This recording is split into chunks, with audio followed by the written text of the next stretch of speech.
What is up, Tampa Bay? Good evening. Happy Tuesday. And excited to be with y'all on another episode of Tampa Talk Live. I have a co-host this evening, which is exciting. I feel like the last 2 months has been chaotic, as you guys are aware. And we have been disbanded and pushed in different directions and all different types of things. So happy to have Stacy with me here this evening. Good evening, Stacy. Good evening. Doesn't it seem like those hurricanes were like forever ago? It seems like that was like months and months and months ago.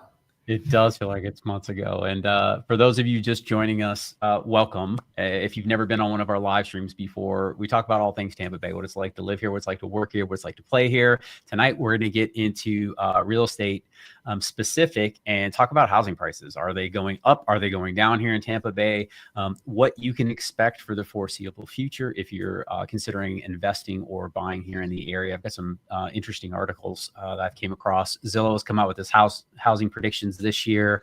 There's a lot of things that we can kind of talk about it in this respect, but Stacy's talking about the hurricanes because while they were over 2 months ago, we are still literally dealing with that. When I mean dealing with it, I mean like right on the spot. Yesterday, Stacy, after I don't know 58 days, we had our FEMA inspection. So y'all, I mean, this is real life, man. I mean, you want to talk about like, we're not alone. We're not the only ones, man. Like they hadn't gotten to our house yet. And when you go through flooding because of a storm, you have to have an inspection.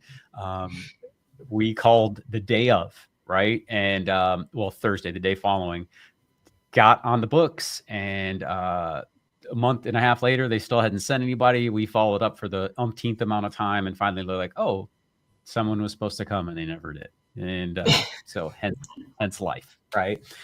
Great news is they have started work on my house. Where's the applause button? I need that. Everybody go. The crowd goes wild, right?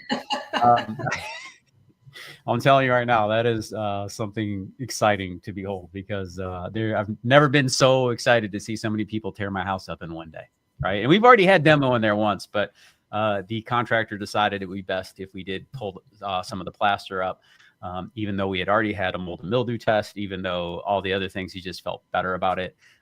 He's like, it's going to cost you the same either way. I don't know if that was true or not, but he made me feel good enough to say, okay. And then of course he tore it apart and found nothing. So that is, again, good because we're not going to have any mold and mildew issues in the house, which is great, but we're still waiting on flooring that was supposed to be delivered last week, Stacy. That hasn't arrived yet. And we'll see how the rest of it goes, but thank you for asking. And we're going to get into some actual real estate talk here, not just what's going on in Juan's life, right? Because while I can give you a day by day on the RV living, which I did decorate the RV this week for Christmas. I saved Christmas, my wife said.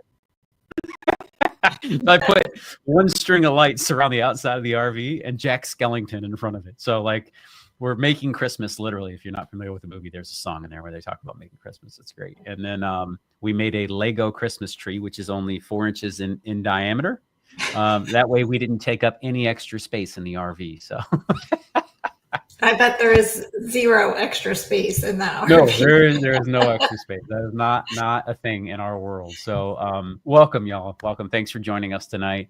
We're going to get into the weeds here about housing prices and just talk about some new communities. I know we've been discussing this about what's taking place here in the Tampa Bay area from a real estate perspective, but we are in a buyer's market, y'all. It is official. We've been leaning that way for a while, but we're about 59 days on market, depending on what website you're on. I think Redfin's showing us at 52 currently, and I'm going to show you some of this. We've got variances here, and this is why it's always so difficult to when people are looking at real estate information, it's like, where's the truth? But I always like to start with public resources first. That way you guys can kind of do your own research. You know where to look. I'm a real estate agent and I still use these sites. And why I do this is because I'm always trying to get perspective, right? What is one company saying? They all have analysts and experts and those types of things. Now, again, they're focusing on the general market and they're trying to get more specific. We're on the streets here. Stacy and I do this every day. We're in the market. We're not talking about the market as a whole. We do talk about general real estate here on the channel, but our primary focus of serving here in the Tampa Bay area. So we want to make sure that you guys are dialed in on that. But just getting into some specifics here, as discussed, Redfin's showing us at 52 days on market, which is, in grand scheme of things, that's not a long period of time. But if you look at the last 4 years, Stacy, that feels like an eternity now, right? Yeah, it does. Especially for homeowners when they were so used to selling houses over the weekend or in 2 weeks. And that's just not the reality of Tampa Bay real estate right now. And honestly, it has little to do with the hurricanes. Is there some of that? Yeah, but it's more seasonality at this point and inventory, which we're going to get into here also. Okay. Because it's just, we have a tremendous amount of home builders in the area. We built almost as many homes as Texas. The state of Florida is only second to Texas in the amount of homes built. And the South, as a general region, is building all of the homes in the U.S. So we'll get into some of that stuff. Good evening. Good evening. Let me say hello to everyone too before we get too far in the weeds here, Stacy. I was just ready to run and not doing my host diligence here, so forgive me. What is up, Desi? Good evening. Good to see you.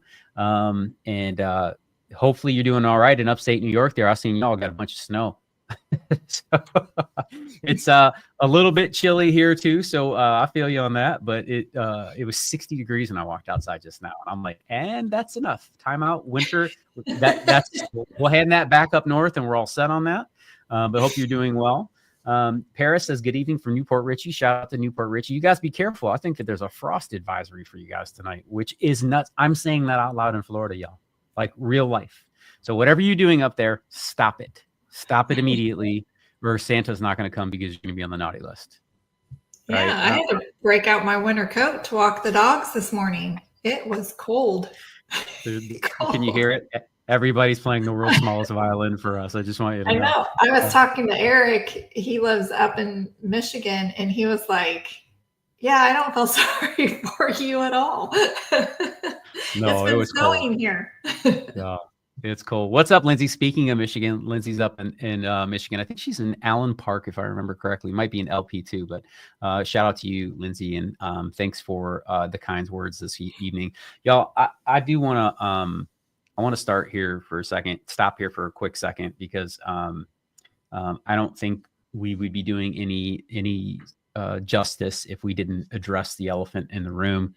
I want to do this proper. And today was not the day that I was preparing to do that, but I think it's appropriate at this point.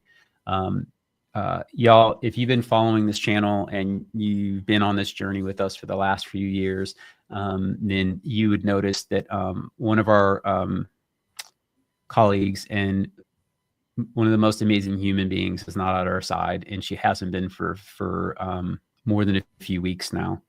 And unfortunately, Marcia Railton has she's transitioned and she is at home with the Lord now. And while I won't get into the specifics about her medical, I just want to take the time to say that for those of you who have reached out and asked specifically, because we have so many wonderful people in this community that have asked about Marcia specifically, just know that she loved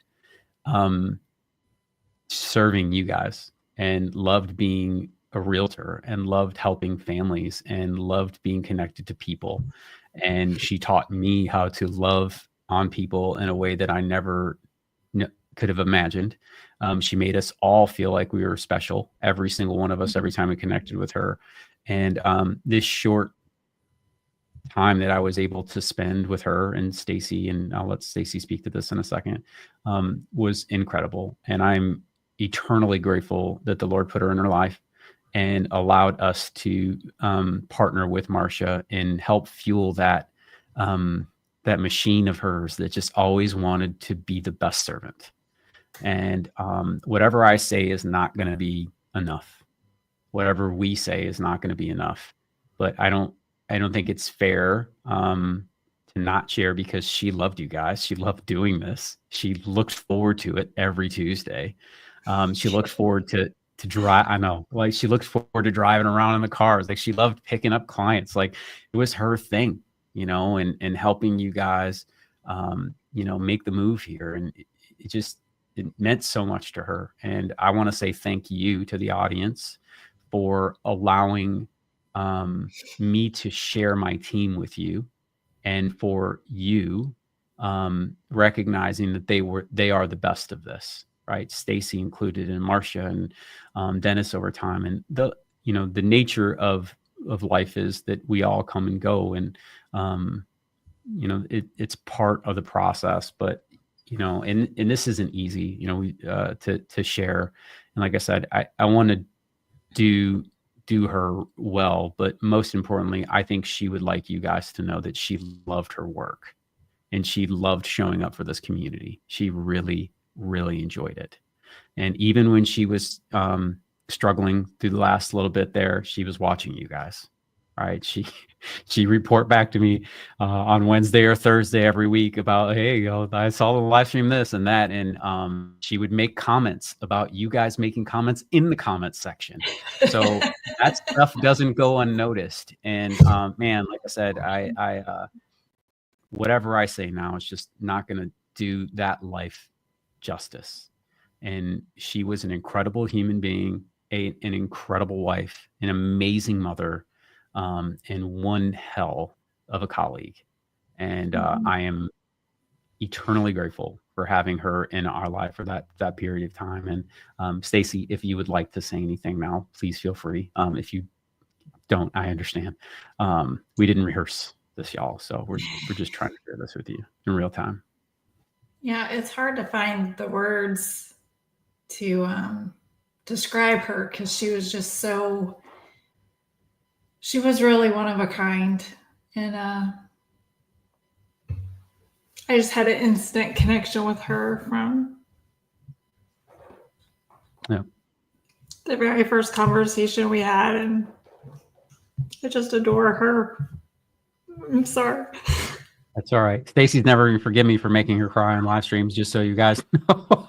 I know. And today has just been really tough, because we talk every Tuesday, every Monday and Tuesday. Actually, we'd have a Zoom meeting, just her and I. And so it's been a tough day today. And I did put my makeup on just for this show. And now you're making me cry. Well, we appreciate it. And like I said, I don't want you to have to go any farther than you feel comfortable with, but y'all, Marcia will be missed. So thank you, Desi. And prayers for her family, y'all. I'm not going to mention them by name here, but let's just say this. They loved seeing her here too. Right. Because they knew what it meant to her to just get on here and share what she loves. And it's so awesome that we have those memories captured. I will say this.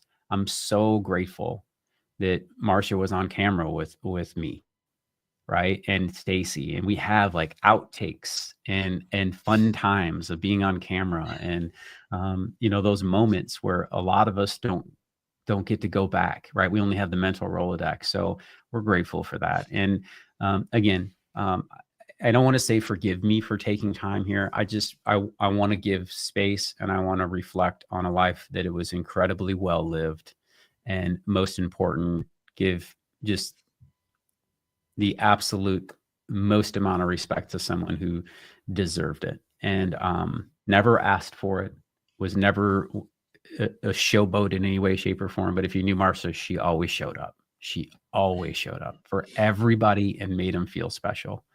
And that was something that I aspire to be, when I'm having my moments, the idea of how would Marcia handle this, and knowing that it's always going to be in the best possible way, really kind of like, oh, all right, I got to do this right, because that's how she would handle it. And she loved on people. And again, we're grateful, y'all. So thank you for allowing us that time to share that with you. And thank you for the grace here as well.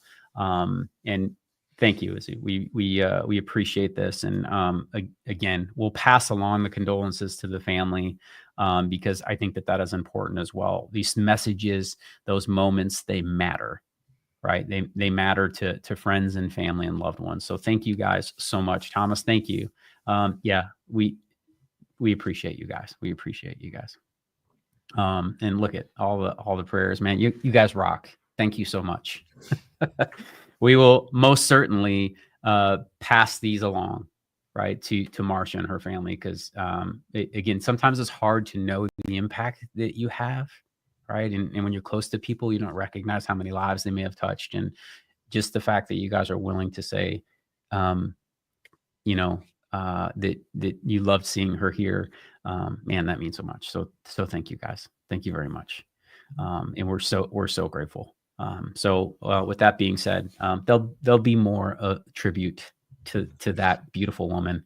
But I definitely wanted to address it because there was questions and comments and I kept having to ignore them, which is hard.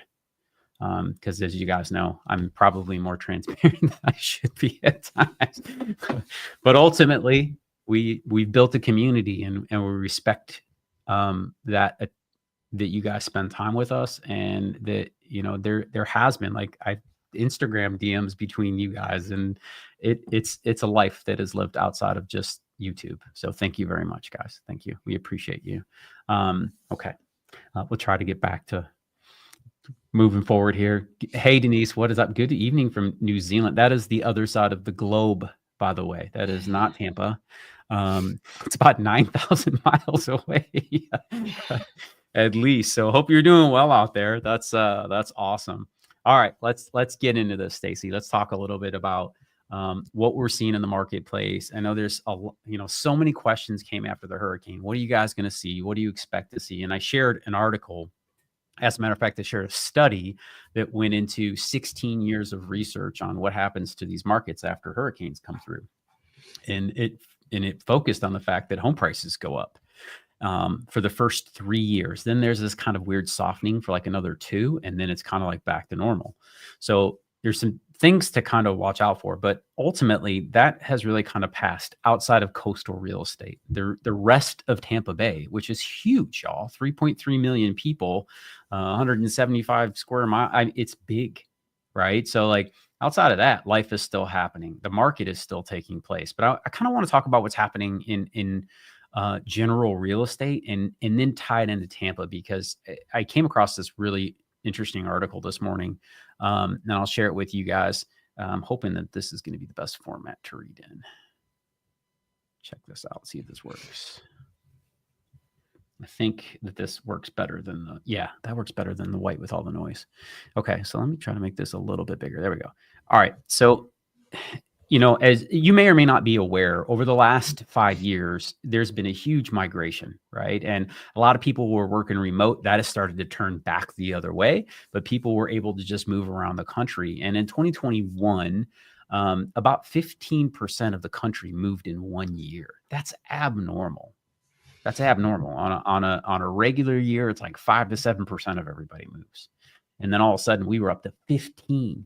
And being in real estate, you kind of you get used to the ebbs and flows, right?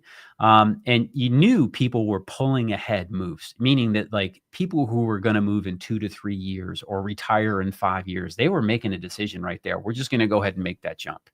And Stacy, do you remember when you first joined us on this team? Like we were having those conversations, right? Like people were like, well, I was going to retire in 2 years or retire in 3 years, but I might as well do it now. My job's letting me go full remote. I'm just going to make the move.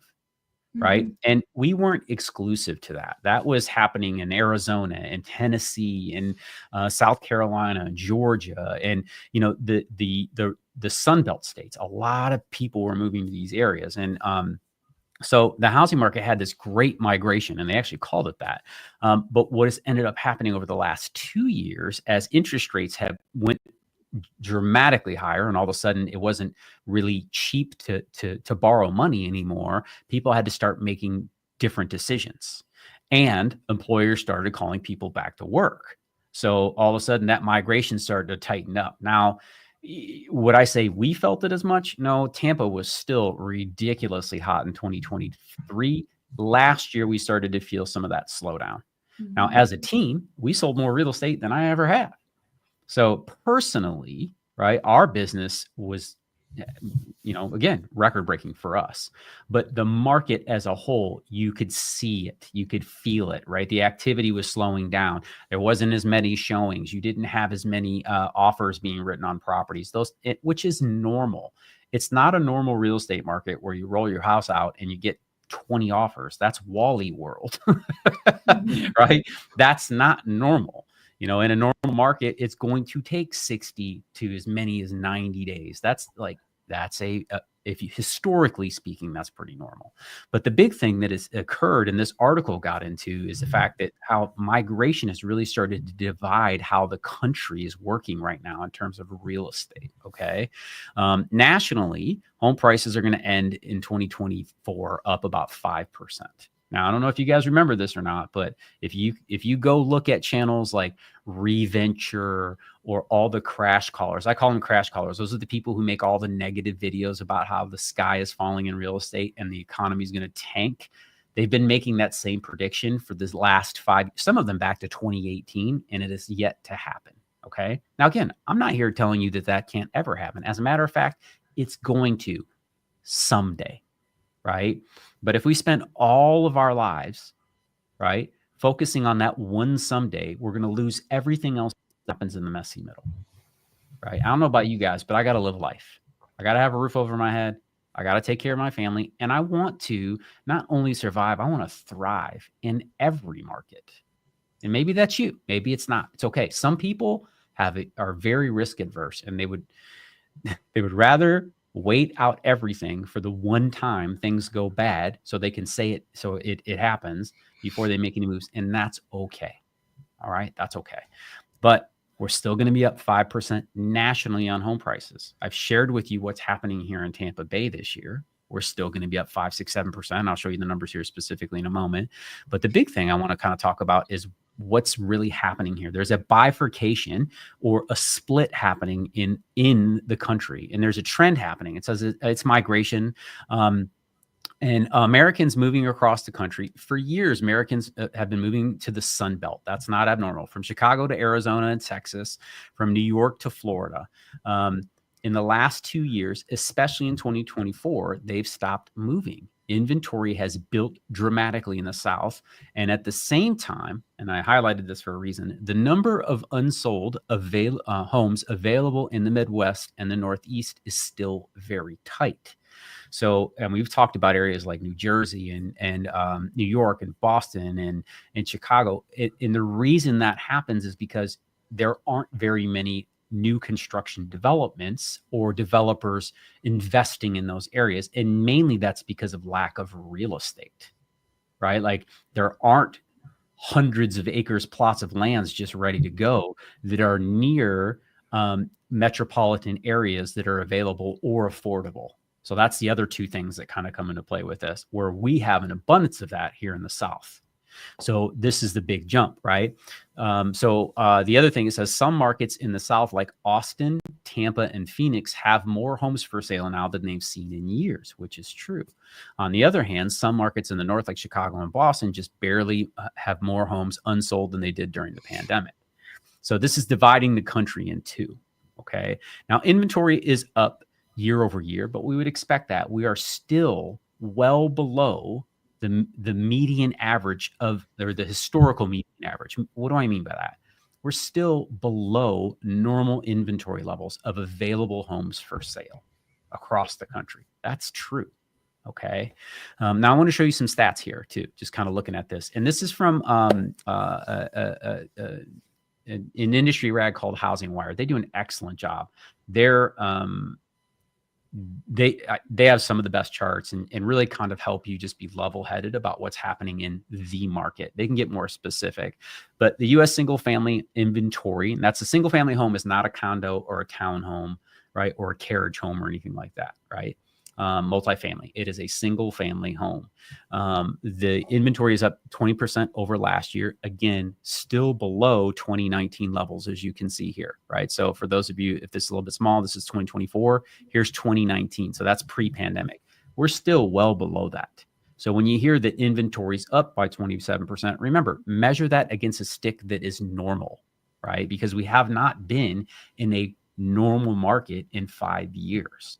So we're finally getting back towards that. And as you could see in this chart, it's starting to tail off again, right? Starting to come back down, which is normal for seasonal adjustments, okay? Meaning that not as many people move during the winter, or not as many people list their homes for sale in the winter. Okay, so that's normal. As we come down out of here, oh, that won't allow me to move. Let me get this out of the way. New contracts. This is another one I wanted to show you guys. So when we get into the new contracts, we're up. Good news here is new contracts pending. So home sales are still averaging above last year. So while we do have more inventory, we also have more contracts being signed. So that's good, right? Like, and the reason I'm sharing that with you is because if you have more inventory but less contract or less sales, you're eventually, that's going to put a ton of pressure on pricing that's going to have to come down. But what we're seeing is actually staying stable, right? Which has been the projection. That's not abnormal here. Home price growth over time, again, you can start looking at these numbers. We're up, right? Asking prices are up just 1% over last year, but in this article we already shared, home prices are going to end up being 5%, right? Maybe even 5.2% over what they were last year. So even with the softening market, even with more inventory and lower contracts being sold, we're still going to have home values up, which is interesting, right? That's not supposed to happen, especially in a 7% interest rate market, but that's occurring because of the lack of inventory on the northern states. In the southern states, we're seeing that shift, right? That's why I said we're in a buyer's market here, especially in Tampa. Orlando's seeing that as well. Across Florida, you're seeing that. It's not abnormal. The question is, how much longer will we be in it? Because we're getting into our season here, right, Stacy, where all the snowbirds start to flock south. We've been on Zoom call, right? We were slow since the end of the hurricane. This past few weeks, I'm on calls again. We got people flying in again, right? So like, it's just a matter of time before it pops off. And we usually don't get busy until after the holiday season, right? Second weekend of January. From there on, it's like Stacy and I don't know each other's name until September. Our kids don't know each other. Nobody knows us until September at that point. That's very normal for us. We'll see what 2025 has to offer. But I wanted to start with this just to give you guys a sense of what's happening across the United States. So going back to the top of this, there's this split. If you're in the northern states in the Midwest, the Northeast and the Midwest, you are tight on inventory, even in California. Okay, you're tight on inventory. If you're in the South, Texas, Arizona, Florida, some of the Carolinas, inventory is continuing to climb because of those new construction builders. All right. We are in a buyer's market. Here's what I want to say. This is not 2008. All right. If you think that when someone says buyer's market, that equals I can get $100,000 off a property, you ain't thinking straight. Right. And I did say ain't. You ain't thinking straight. That's not how it works, right? Home prices are up 5% year over year. So keep that in mind. Are we seeing 100% list to ask, list to sale price? No. And what do I mean by that is, what are they asking for it and what are they getting for it? So let's share that information with you now. So I'm going to go to Tampa specifically. Make sure I'm in Tampa. Yep. So I'm in the Tampa housing market here on Redfin. And if I go to the sale to list price, okay, so that's what we're talking about here. The sale to list price in Tampa Bay right now, it's almost 97% of the asking price is what the average homeowner is receiving.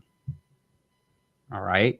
So as an example, right, if they're asking $100,000, which no one is, let's go to $1 million. If they're asking $1 million, right, they're getting $970,000 for it.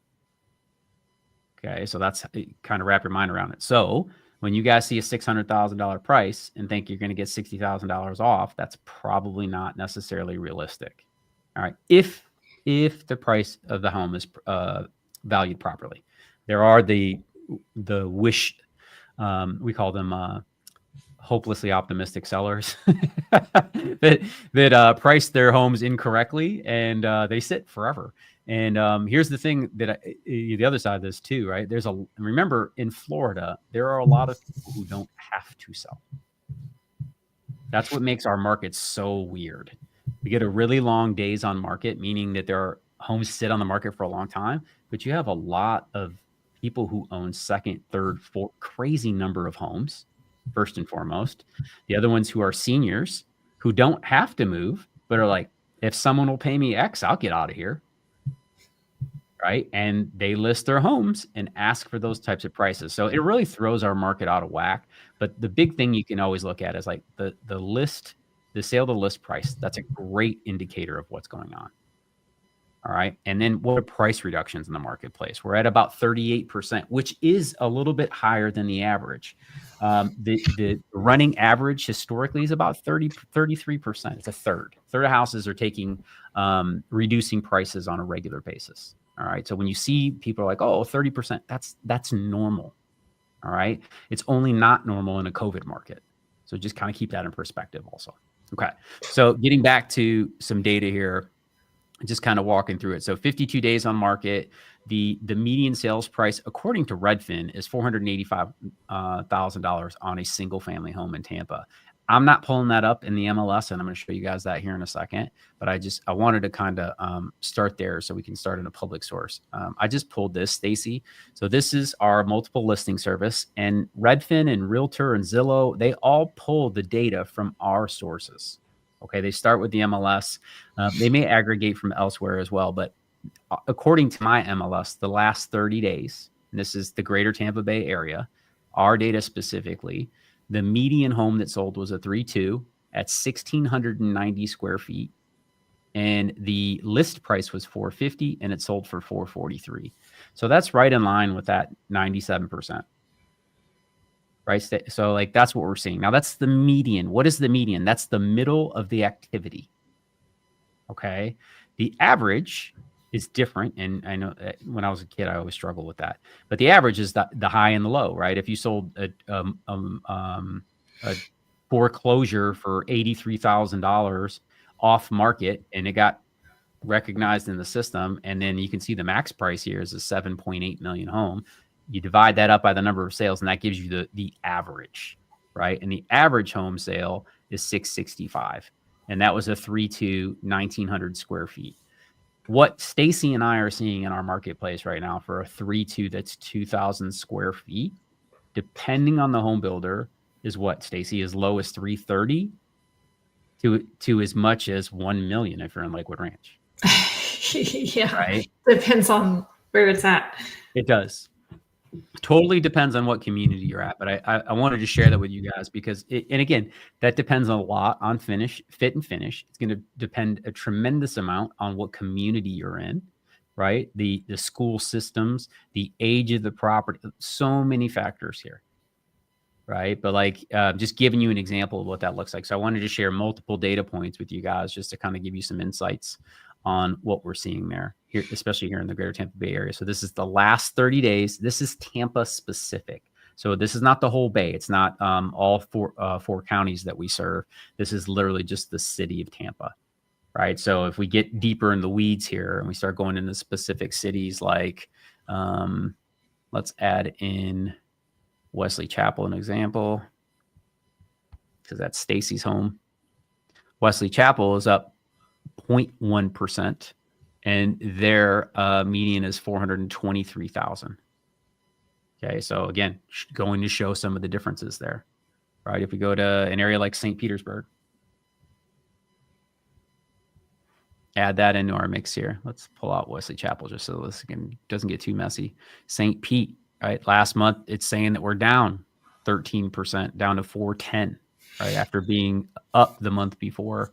I'm sorry, still down, but 3.3% the month before, but like right on pace with Tampa there. So you can see there's a little split there. But again, I don't get too whacked out on the month-to-month stuff. We're looking at year over year. What is the trend doing? And you can kind of see we're still going up here. So we'll see. You know, there's always a seasonal slowdown. It's part of the deal. But, you know, again, just looking at these areas, let's look at Clearwater. Again, we're trying to look at some of the larger metropolitan areas and suburban areas. Clearwater's up 12%. Now, there's a great example. Clearwater was ground zero for flooding during Hurricane Helene. Right, Stacy, 2.5 months ago, and it's up 12% last month. No, that's crazy. It's crazy, right? Yeah. So it's so strange when you look at real estate is so hyper local. And this is why, like, we talk about Tampa Bay, but like, y'all, it's hyper local. It's going to be not only city to city, but neighborhood to neighborhood. This is why having somebody on your side is super important. Have somebody who understands what's happening in their marketplace is vital, right? So just keep that in mind. Whether you're moving to Tampa Bay or elsewhere, do yourself a favor. Find somebody who's extremely knowledgeable, who studies the market, who loves it, who understands, hey, this could be a potential pitfall for you in the future, or they're developing this and it's going to be awesome. Last week, we spent an hour together talking about the largest sports complex in the United States that's going to get built in Pasco County. You don't think that that's going to have an impact on the surrounding neighborhoods? Are you kidding me? Right? There's going to be all kinds of commerce coming into there. It'll impact traffic. Right? It's going to impact shopping. Like, you're going to get things, and things are going to be taken away at the same time. But that's going to increase values, right? If you've learned nothing from what Disney does, also in Two Rivers, where they're going to put in that Peak Surf Park. Stacy, that's a huge win for that area. That's going to be that's a destination, right? There's one in New Zealand, but like, to be able to go surf, right, and not have to worry about whether there's a storm in the Gulf, like, that's super cool. So these things impact our market. They affect us, right? And when we're looking at these as a whole. So, just looking at these numbers here, like I said, Clearwater's up 12%. As you guys can see here, that's the orange line on the bottom. We got Tampa on the top line there, just giving you some insights on it. So these are things that really kind of move markets. You just have to be in it to kind of dial in. So get specific about what areas you're looking at before you make that move. Or if you're local, just pay attention, right? Like, again, Stacy and I are focused on what's coming. And what I mean by that, it's not just the real estate developments. That's part of it. But like things like the Peak Surf Park, things like the sports complex that's called Trinity, right? Like the shopping centers, the Target XL that's going up, like all those things impact our quality of life, which ultimately impact your real estate market. So we really want to be focused on things like that and what they do. And speaking of that, let's get to some comments first before we roll on to the next section here, and just say hello to everybody. Y'all, if you're watching us and you've never been here with us before, feel free to connect. Drop a comment. Let us know where you're watching from. We love connecting with the community here. We do this for y'all. It means the world to us. So, and we've been able to connect with a lot of not only clients, but we've made friends through this process too. And we're grateful to have you guys with us. So thank you for connecting with us this evening. Lobo says, good evening. It's freezing here in Ohio. Can't wait to get there next week. It's so cold you couldn't finish the word. Right. I know what he was saying there. I know what you were saying there, Lobo, my man. Corey says, tuning in from C-Bus. Yeah, my man. Dude. Oh, at least you're brave enough to get back in here. Says no Michigan jokes. That happened. Yeah, exactly. Lobo, Denise, Vlad, Chris, Sassy on the night. Yeah, Lobo is here for sure. Denise is with us as well. I haven't seen Vlad yet.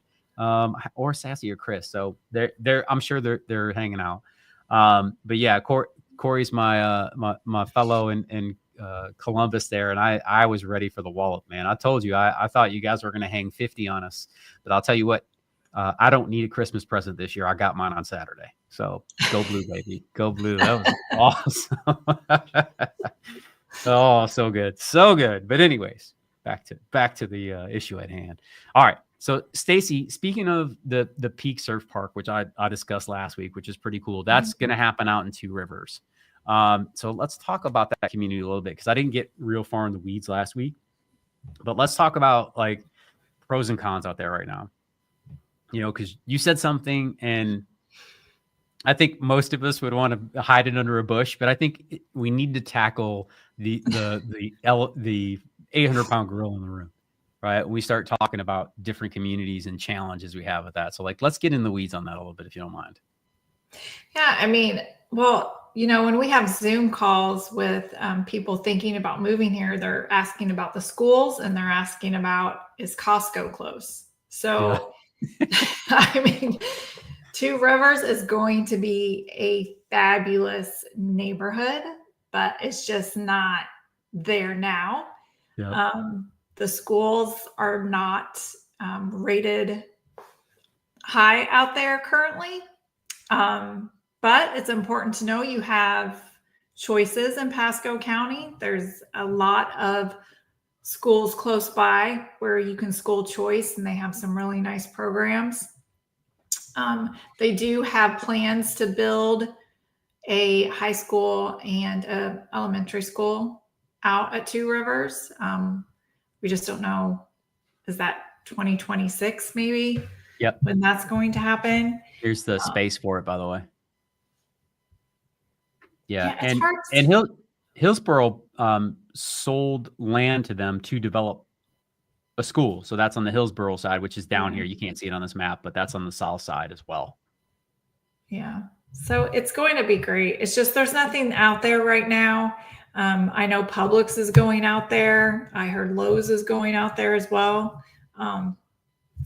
There's just nothing there. However, with that being said, you're right off Highway 56 and you're 10 to 15 minutes from Wesley Chapel that has everything that you need to run your household. So, well, downtown Avalon Park is right there.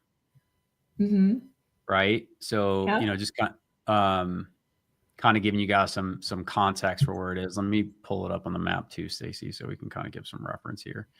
Zoom out just quickly first, and you kind of see where Tampa is.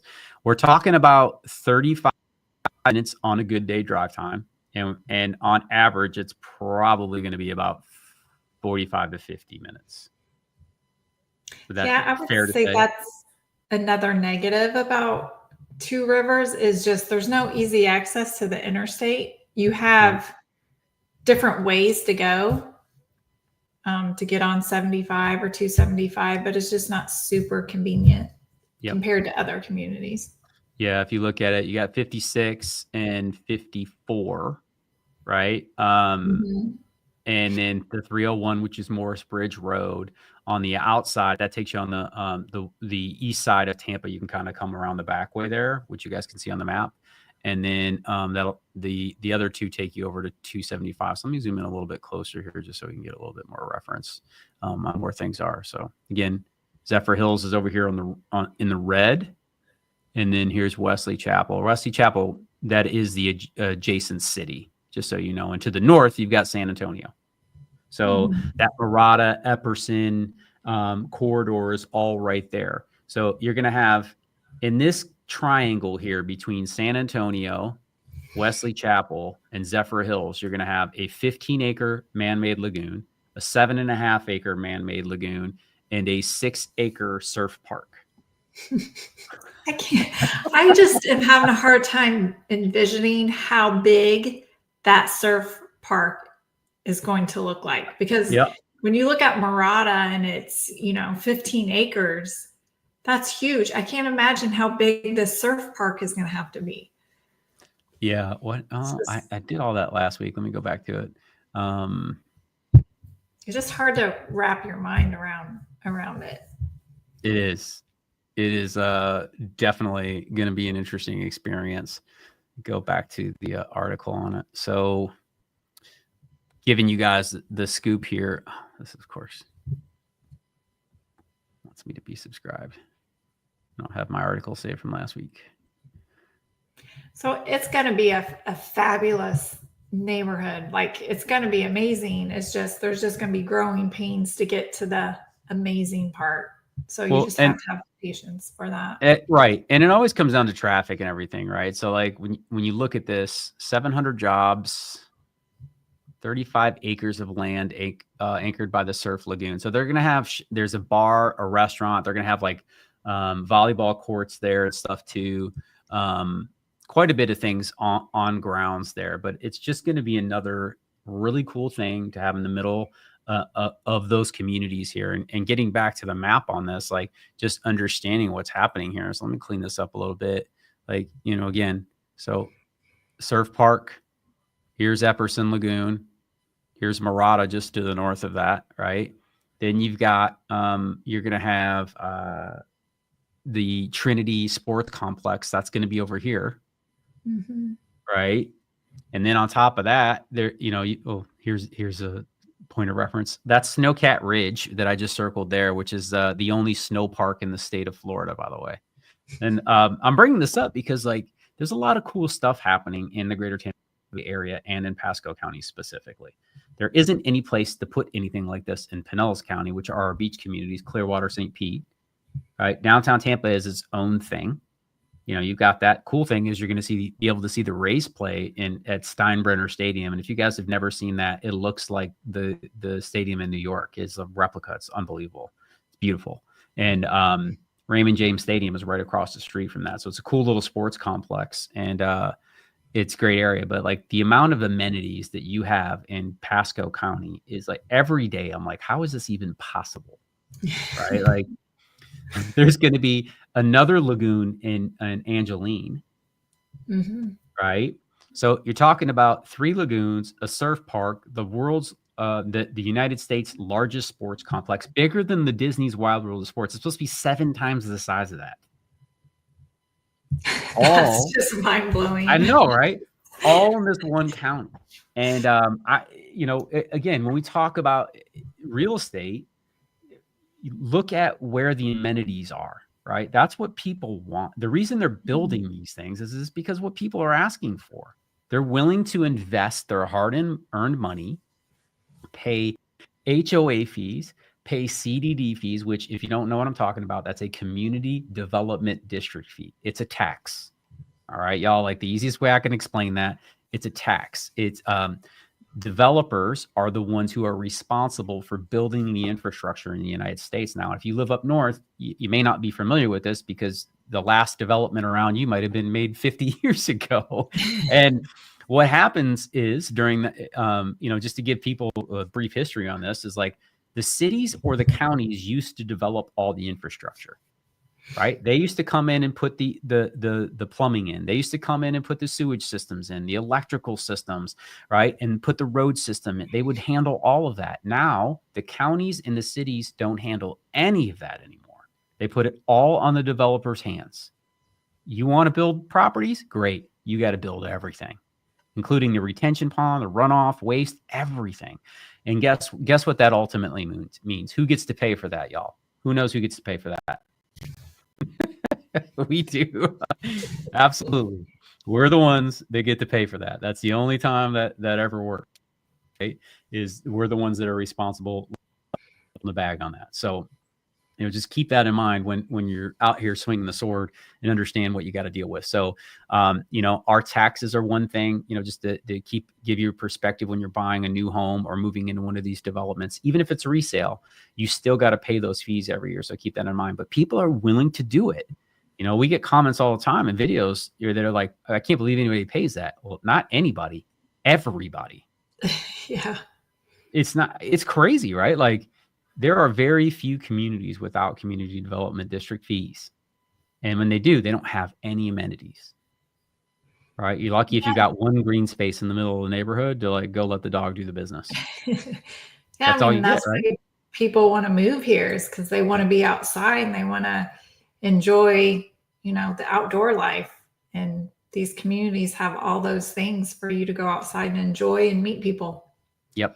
Absolutely. Absolutely. So let's get into, we talked about home prices being slashed, right? That was part of the thumbnail that you guys saw tonight. And again, I was sharing that right out of the rip that we are seeing reductions to the tune of 38%. Now that's about 5% higher than normal, but in relative perspective, that's not a whole hill of beans, but we are also in a buyer's market. So is that trend going to continue, right? Is that something that is going to be a problem when our season shows up? Okay. So again, if our home prices don't start accelerating in January, and especially into February, now there could potentially be an issue, right? We don't know until that time occurs, but that's when our real estate here in the greater Tampa Bay area and in Florida specifically really starts picking up. And that's because so many people start coming down, spending their vacation down here, start buying properties. That is very normal. So we'll know more after the holiday season about what 2025 is most likely going to look like. According to Zillow, realtor, Tampa is going to be the number 4 hottest market in the country this year. Right. So we'll see. I mean, because I'm looking down the barrel of a buyer's market right now. I don't know if that's going to change or not. But like, according to the experts, right, we keep saying that, they've got us on the list there. And I was digging through some other, again, doing my morning research here. And forgive me, pull this up for you too, Stacy. I found another interesting article. Investors are always a good kind of leading indicator, right? Because investors have been sitting on the sidelines for a while now because rates have been terrible, right? Borrowing money, especially in investor loans, cost more than you and I pay at retail for properties, for a second home or especially an investment property, because it's a higher risk. They pay a higher premium. But this is from a real estate investment website called Narada. And on here, they have Tampa as the 4th best market to pick this year. Let me get up to the top here. It says 10 best real estate markets for investors in 2025. Well, if it's good for them, do you think it could be good for us? That's always the question I ask. It's not right for everybody. Ask the question. Why would they be saying that? So if you get into this, it talks about Tampa's growing tech scene. And if you guys have been following the channel, we've been talking about this for the last few years. Stacy and I are seeing a lot of people move here for tech. Cybersecurity has been a big push in the last 6 months specifically. So we saw a lot of that. So Tampa, they're saying, is because of a growing tech scene. But I want to get into specifics about what they said here on this. It said, Tampa offers a blend of affordability and growth. Its diverse economy and warm climate, making it attractive for both residents and tourists.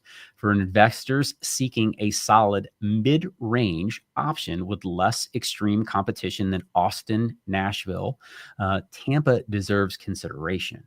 So interesting, right? Nashville's been crazy too, Stacy. It's been nuts.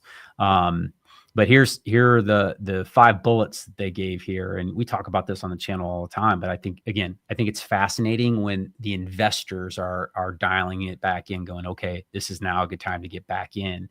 And again, if it's a buyer's market, that makes sense, right? So Tampa has a diverse economy, a mix of tourism, healthcare, finance, and technology, provides economic stability. And that's important, right? You want to live somewhere where the economy's stable.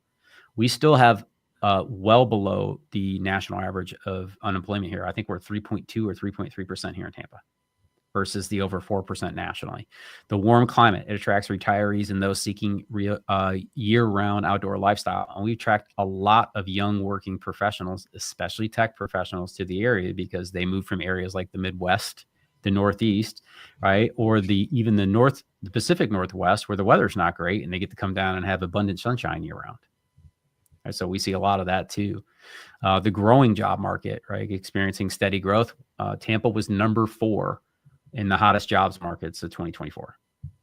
So another huge reason there. Relative affordability compared to other cities, Tampa offers more affordable housing options. We are definitely cheaper than Miami and Naples. It ain't even close. Right, like I feel like you can get 2 houses in Tampa for 1 house in Miami or Naples for sure.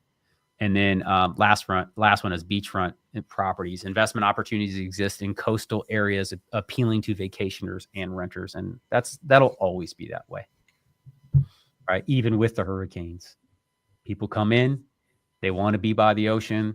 They're like moths to a flame, man, and I'm one of those people, so I know it. Right. We've shared, the reality with you guys. We ain't going nowhere. Right. We ain't going nowhere. So OHNO. That's what you need to know, Harris. NO. OHNO. The meaning you did not win. No, thank you. Love that. Go blue, baby. All right. So let's get into the one thing we are seeing, and I shared this with you guys 2 weeks ago, is we are definitely seeing home prices be cut by the builders. So that is happening. That pressure is real. And that pressure is real because they paid for all that infrastructure and all that development years ago. And they got to get that investment to make a return because that's the way business works. So they are aggressive with home prices, with incentives, things like that. So Stacy, let's get into a little bit of that. We were just talking about Two Rivers specifically. Let's jump into Homes by West Bay as an example. So they're out in Zephyr Hills. What kind of incentives are we seeing here? We see these special pricings, but like, what are we seeing here on average when in these developments? Yeah, they're offering incentives at 6% of your purchase price as a concession. So usually that means you can take that 6% and take it to design center. You can use it to pay closing costs, buy down your rate. They call it flex cash. Flex cash. Yeah. So closing costs, interest rates. Now there's only so far you can buy your interest rates down, guys. So that depends on what loan type you have. I don't want to get too far in the weeds with that, but like just, I want to make sure that everybody knows, just because they're handing you back 6% of $800,000 doesn't mean you can take that and pay that all down on your mortgage in terms of your interest rate. You can absolutely apply it to your down payment, but you can't take a 7% interest rate and make it 3%. There is a floor. The reason for that is because they need to make money, right? So they're not going to allow you to go negative on an interest rate where they can't make money on the spread. So just kind of keep that in perspective. But that's a good example of what Stacy's referring to. So what's 6% on 800 grand? Yeah, so like your best deal is to walk in on a home that's like this one that's ready now. 48. They're going to give you a special, they're going to cut the purchase price. Yep. They're probably going to give you a special interest rate where you don't have to buy it down. And they're going to give you incentives for closing costs. So yep, those are the best deals, hands down. Those are the best. They would call them move-in ready or a quick move-in. That's the other term you'll see. Or inventoried home. Those are all code for like, we need to move the party. It either fell out of contract or they are doing some spec building again because they need to keep these. They need to keep moving these properties, so they're out there. Home MI Homes is another one, Stacy. You just bought from MI, correct? Yes, and I love it. Yep. I love it. Their Epperson community they're at the end of construction there. So they're being really aggressive in trying to move those last couple of homes. And get a great deal on those, but they are also out in Chapel Crossing and they're having good deals out there as well. Yeah, Chapel Crossing's also in Wesley Chapel there. And again, this is a tier 2 builder. And what I mean by that, it's semi-custom. As opposed to what we refer to as a production builder. The production builders are the guys who basically build the same boxes every single day, and you either get like gray, white, or brown cabinets. That's about the extent of you being able to change something. And there are a lot of those builders. It's probably 12 of the 25 builders we have in the area.